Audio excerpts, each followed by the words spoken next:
Subscribe करिए summers education centre को और बेल आइकन को दबाइए ताकि आपसे मेरा कोई भी लेटेस्ट वीडियो मिस ना हो पाए। Hello friends, welcome to my channel Samarth education centre. आज के इस वीडियो में मैं आपको ज्योग्राफी के 30 क्वेश्चन जो कि फिलिंग द ब्लैंक्स के फॉर्म में रहेंगे वो करवाना चाहता हूं।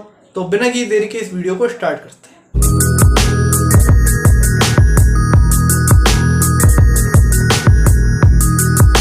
चलिए तो आपके सामने देख लेते हैं क्या क्या क्वेश्चन आए। तो आपके सामने जो है fill in the blanks type के क्वेश्चन है, 30 क्वेश्चन में करवाऊंगा, ठीक है, इसका आंसर के साथ। पर पहले आपको सॉल्व करना पड़ेगा, तो आप इन सब क्वेश्चन को सॉल्व करने की कोशिश करिए।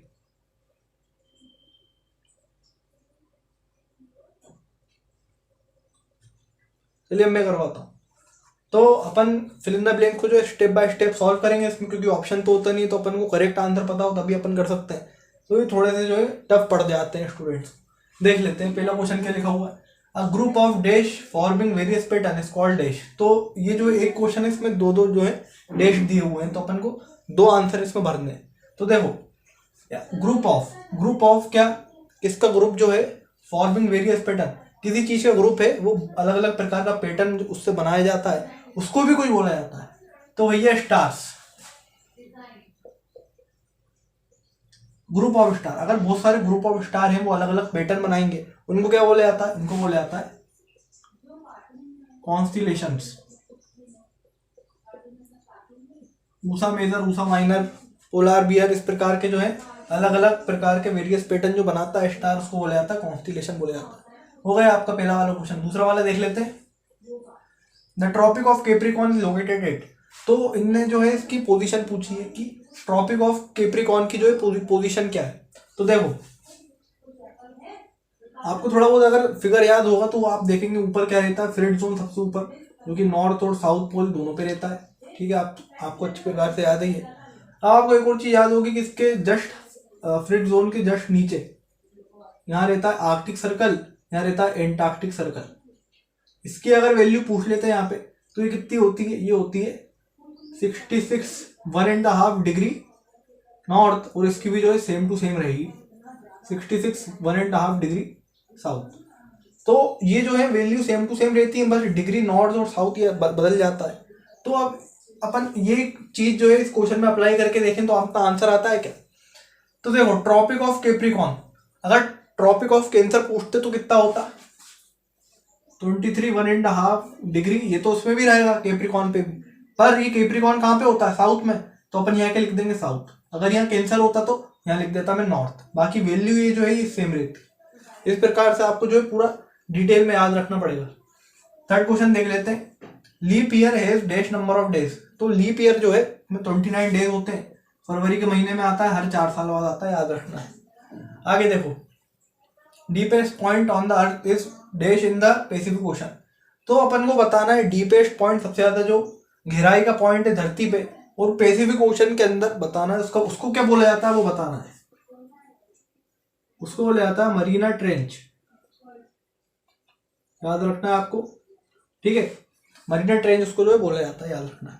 आगे देखो, a dash is an unbroken flat और अ लो लेवल लैंड। तो अपन को इसमें बता दिया है कि वो क्या है, उसके बारे में कुछ कंडीशन दी गई है। तो अपन देख लेते हैं क्या क्या कंडीशन दी हुई है।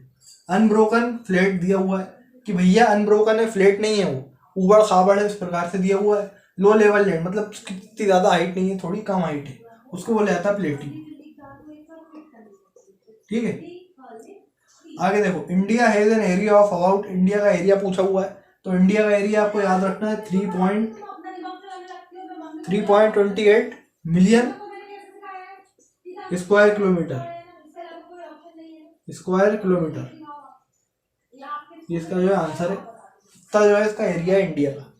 बात कर लेते हैं सेवंथ की। Hot and dry winds known as dash blow during the day in the summer. तो बहुत लंबा दे दिया, जरूरत नहीं थी। हॉट एंड ड्राई विंड को क्या बोला जाता है? अपन तुरंत बता देते, लू बोला जाता है। ये जो है ब्लो ड्यूरिंग द डे, दिन के समय जो है ब्लो होती है, और समर में ही होती है ब्लो, ठीक है, उसको बोला जाता है लू।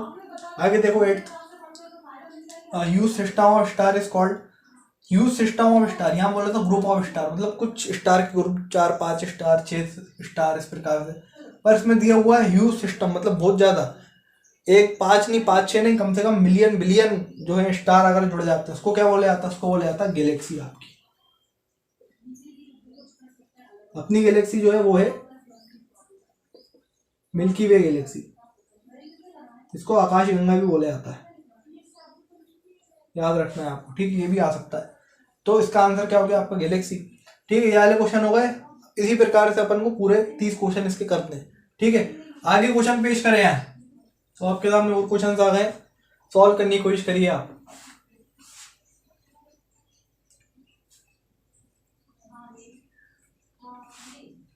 चलिए अब मैं करवाता हूँ। तो 9th क्वेश्चन लिखा हुआ है the standard meridian of India is. तो स्टैंडर्ड मेरिडियन जो इंडिया का क्या है, याद रखना है, 82 डिग्री 30 ईस्ट, 82 डिग्री 30 ईस्ट। अगले देख लेते हैं ना, daily motion of earth is. तो डेली मोशन अर्थ का मतलब अर्थ जो है 24 घंटे 24 घंटे 24 घंटे मतलब रोज के रोज घूमती रहती है, उसको क्या बोला जाता है? उसको बोला जाता है रोटेशन। रेवोल्यूशन साल में एक बार करती है, पर रोटेशन जो है हर 24 घंटे में करती है, इसलिए उसका क्या हो गया? वो डेली मोशन हो गया। अगला देख लेते हैं, the dash ocean is named after a country. ऐसा ओशन बताओ जो अपनी कंट्री के बाद में नाम रखा गया है उसका। उसका नाम है इंडियन ओशन। इंडिया और इंडियन ओशन, उसकी कंट्री के बाद नाम जो है रखा गया है। बाकी कंट्रियों में ऐसा नहीं है, किसी का नाम पैसिफिक है, किसी का नाम एटलांटिक है, इस प्रकार से। तो इंडियन ही ऐसा ओशन है जो उसकी कंट्री के बाद में नाम रखा गया है उसका, इंडियन ओशन। 12th क्वेश्चन की बात करते हैं, Himalayas and the Alps are the example of dash types of mountain. तो हिमालय और एल्प जो है कौन से किसके एग्जाम्पल है? कौन से टाइप के माउंटेन के एग्जाम्पल है? ये है आपके फोल्ड माउंटेन।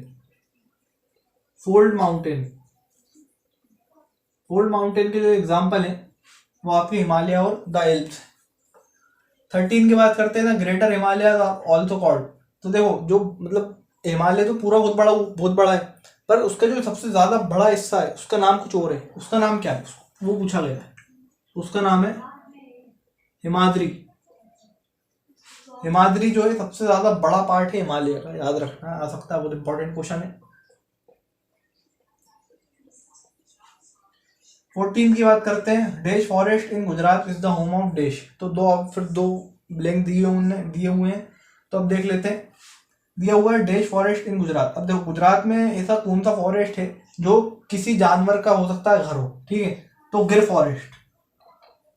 गिर फॉरेस्ट जो है गुजरात में फॉरेस्ट है, वो किसका घर है? वहाँ क्या कौन रहते हैं? वहाँ रहते हैं आपके अशेंटिक लॉयन।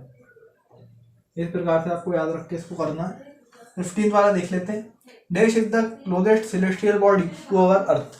तो ऐसी बॉडी बताओ जो सबसे ज्यादा पास है किसमें? अर्थ के। ऐसी सेलेस्टियल बॉडी बताओ, तो वो है आपका मून। सबसे ज्यादा जो है क्लोजेस्ट है। डिस्टेंस पूछ सकते हैं, याद रखना, देखो लिखवा देता हूँ, इंपॉर्टेंट है, आ सकता है। मून से अर्थ का डिस्टेंस कितना है, या अर्थ से मून का डिस्टेंस कितना है, एक ही बात है। यह है आपका इतना है 3,84,400 किलोमीटर। मात्र इतना सा डिस्टेंस जो है दूर है। बाकी और प्लेनेट जो है अर्थ से बहुत ज्यादा दूर है, बस आपको इसको याद रखना है, उसकी दूरी बता दी है मैंने, ठीक है? आगे देखो, the 0 degree meridian is also known as. तो 0 डिग्री मेरिडियन को क्या बोला जाता है? उसको बोला जाता है प्राइम मेरिडियन। Prime meridian. आगे देखो, the earth travel around the sun in dash orbit. तो अर्थ जो है ट्रेवल करती है अराउंड द सन, मतलब वो सूरज के चक्कर काटती है। कैसे ऑर्बिट में? उसका ऑर्बिट होता है सर्कुलर, नहीं होता इलिप्टिकल ऑर्बिट। देखो ये धरती है, ये सूरज है, अभी इसको चक्कर काट रही है, तो ये सर्कुलर नहीं काट रही, ये हल्का सा जो है ओवल टाइप का काट रही है। इस ओवल शेप को एक प्रकार से बोल सकते हैं अपन, किस प्रकार का शेप होता है? इलिप्टिकल ऑर्बिट इसको जो है बोला जाता है, सर्कुलर नहीं होता वो, ठीक है? ये आपके 17 क्वेश्चन हो गए। आगे और अपन क्वेश्चन डिस्कस करते हैं, ठीक है?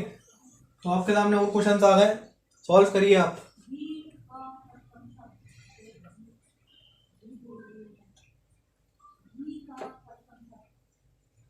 चलिए अब मैं करवाता हूँ। तो 18th वाला क्वेश्चन देख लेते हैं। The dash is a narrow contact zone of water, land and air that supports life. तो जैसे कि आप क्वेश्चन देख सकते हैं, इस क्वेश्चन में ही आपको आंसर मिल रहा है कि ऐसा कॉन्टेक्ट जोन बताओ जो इन तीनों को मिला के लाइफ आपकी सपोर्ट कर रहा है, जहाँ पे लोग पैदा हो रहा है, जहाँ पे लाइफ सपोर्ट हो रही है, जहाँ पे कोई भी जीव जंतु जन्म ले रहा है, वो बताना है। तो देखो वाटर को क्या बोला जाता है, मैंने आपको बताया था हाइड्रोस्फेयर, हाइड्रोस्फेयर का H। लैंड को मैंने बताया था लिथोस्फेयर, लिथोस्फेयर का L। और एयर को मैंने बताया था एटमॉस्फेयर, एटमॉस्फेयर का A। जब ये तीनों मिल जाएंगे तो ये वाला जो गोला बनेगा, इस गोले को बोला जाएगा B, यानी कि बायोस्फीयर। और बायोस्फीयर ही एक ऐसी जगह है जहाँ पे जो है लाइफ सपोर्ट होती है, जहाँ पे जितने भी जीव जंतु हैं वो सब जन्म लेते हैं। ठीक है, 19 क्वेश्चन देख लेते हैं। Dash area are rich in mineral deposition. ऐसा एरिया बताओ जो मिनरल डिपोजिशन में रिच है, जहाँ पे मिनरल ही मिनरल मिलते हैं। वो आपको पता होगा प्लेट्यू होता है, वहाँ पे बहुत ज़्यादा मिनरल जो है होते हैं। 20वां देख लेते हैं। The longest state in India in terms of area is, देखो लार्जेस्ट बोला है, लार्जेस्ट स्टेट बोला है इंडिया का इन टर्म्स ऑफ, मतलब किसके उसमें बात कर रहा हूँ, एरिया, एरिया के टर्म्स में बात कर रहा हूँ, एरिया के टर्म्स में बात कर रहा हूँ, पॉपुलेशन के टर्म्स में बात नहीं कर रहा। तो इंडिया का लार्जेस्ट स्टेट बोला गया है, उसको बोला जाता है राजस्थान। सबसे ज्यादा जो है लार्जेस्ट स्टेट है इंडिया का इन टर्म्स ऑफ एरिया। 21 देखते हैं। Dash is the third nearest planet to the sun. वही मैंने बताया था, सीरीज याद होगी सब हो जाएगा। तीसरा नजदीकी प्लेनेट बताना है सूरज से, तो मरकुरी वीनस तो 2 हो गए, तीसरा कौन सा होगा, अर्थ। इसका आंसर क्या हो जाएगा, अर्थ। 22 देखते हैं। The distance between the longitudes decreases towards. तो लॉन्गिट्यूड्स का जो डिस्टेंस है, जैसे मान लेते हैं ये लॉन्गिट्यूड, आपका लॉन्गिट्यूड है, लॉन्गिट्यूड कैसे बनता था मैंने आपको बताया था इस प्रकार से। तो यहाँ 90, यहाँ 90, यहाँ पे बढ़ेगा, ठीक है, और जैसे ऊपर जाएंगे घटेगा। तो कुल मिला के बात ये है कि जब पोल पे पहुंचेंगे, ये क्योंकि पोल नहीं है, पोल तो ये है, तो जब पोल पे पहुंचेंगे तो ये क्या हो जाएगा, 0 हो जाएगा। इसलिए जो लॉन्गिट्यूड है वो जो है पोल पे जो है आके कम होने लगता है। 23 देखते हैं। Sun rays falls vertically on the tropic of dash on, तारीख दी हुई है 21 जून। 21 जून को जो है सूरज की पूरी किरणें पड़ती हैं ट्रॉपिक ऑफ कौन से, कैप्रिकॉर्न या कैंसर, दोनों हो सकता है। तो tropic of cancer, tropic of cancer पे ही 21 जून को लाइट पड़ती है सन की सीधी सीधी ट्रॉपिक ऑफ कैंसर पे, याद रखना है। ठीक है, 24 देख लेते हैं। The continents of Europe and Asia together are known as. तो इन दोनों को मैंने आपको बताया था क्या बोला जाता है, उसकी एक ट्रिक मैं लेके आया हूँ, वो आप देख लेते हैं। तो देखो उसकी ट्रिक ये है, इसको तो आप, इसके 4 शब्द हैं, इसको पूरा का पूरा उठा लो, एशिया पूरा का पूरा उठा लिया। इसके कुछ शब्द थे जो कटेंगे, पीछे के काट दो, इसको पहले आधा करो, 6 डिजिट का है ना, आधा करो, कितने हो गए, EUR और OPE को काट दो, जरूरत नहीं है आपकी। इसको पकड़ लो, इसको पकड़ लो, और इन दोनों को क्या कर लो, जोड़ लो। तो देखो हिरोशिया, ये आ गया हिरोशिया। बाकी का ये काट दिया, ये 3, और ये बाकी पूरा एशिया, ऐसे करके जोड़ लिए, ये आ जाएगा। ठीक है, हिरोशिया। 25 देखते हैं। The dash is the lines of mountain, बहुत आसान है। लाइन ऑफ माउंटेन मतलब एक माउंटेन, दूसरा, तीसरा, तीसरा चीज, इस प्रकार से बहुत सारे माउंटेन ही माउंटेन रहते हैं, वहां पे आसपास पेड़ नहीं रहता, उसको बोला जाता है रेंज, माउंटेन रेंज, इस प्रकार से याद रखना। ठीक है, आगे क्वेश्चन पेश करे आए, और क्वेश्चन आ चुके हैं, आखिरी के 5 क्वेश्चन है, इसको सॉल्व करने की कोशिश करिए।